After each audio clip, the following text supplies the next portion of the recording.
अगर मुझे पास्ट की बात करनी है तो सीधी पहचान क्या है पास्ट की? Second form. इसीलिए डू और डज का सेकंड फॉर्म हो जाता है डिड, और फर्स्ट और फिफ्थ की भी सेकंड फॉर्म हो जाती है। तो स्ट्रक्चर ऐसे तैयार होता है। अगर सिंपल पास्ट टेंस है तो निश्चित तौर पे या तो सेकंड फॉर्म मिलेगी लाइन में और या फिर डिड।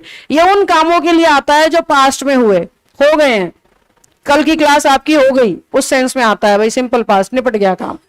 अगर कॉन्टिन्यूअस पे जाना है हमें तो पास्ट की वजह से तो वॉज वर लगते हैं बेटा, और कॉन्टिन्यूअस की वजह से आईएनजी। फंडा यहां पे फिर से वही है, वॉज सिंगुलर और वर प्लूरल, जबकि ये सिंगुलर प्लूरल दोनों होते हैं, पता है आपको।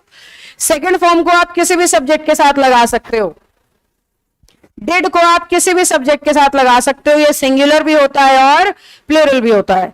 इसी तरीके से वॉज को वहां लगाओ जहां सब्जेक्ट सिंगुलर, वर को वहां लगाओ जहां सब्जेक्ट प्लूरल। आईएनजी लगाने का कारण सिर्फ ये है कि पास्ट में वो काम चल रहा था, आपको नहीं पता खत्म हुआ है या नहीं, चल जरूर रहा था भाई, मैंने कल देखा था वो पढ़ाई कर रहा था, आगे नहीं पता मुझे कुछ, अब तक चल रही है, बंद हो गई, कर रहा था कि नहीं कर रहा था, कब कुछ नहीं पता, पढ़ रहा था, बाकी पढ़ रहा था, टीवी देख रहा था भाई, फोन चला रहा था। इस तरह की फीलिंग में क्या आ जाता है?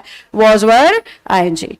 अगर हमने काम को खत्म होता दिखाना है पास्ट में, भाई ये पास्ट में ही कंप्लीट हुआ था, अब नहीं, पहले ही हो चुका था, पहले ही हो चुका था, यानी हैड प्लस थर्ड फॉर्म, क्योंकि पास्ट दिखाने के लिए हैज हैव के सेकंड फॉर्म कर दी और थर्ड फॉर्म तो परफेक्ट में आई गई। एक ही स्ट्रक्चर से दूसरा बना सकते हो आप। Is am are first form होती है, इन्हीं की सेकंड फॉर्म वॉज वर होती है, इज एम आर की सेकंड फॉर्म वॉज वर होती है। तो हम कुछ नहीं कर रहे, इन वर्ब्स को सेकंड में बदलते चले जा रहे हैं। अब इसको अगर बदलना है तो आप खुद समझ जाओ क्या होगा, हैड होगा, बीन होगा, आईएनजी होगा और लास्ट में सिंस और फोर होगा।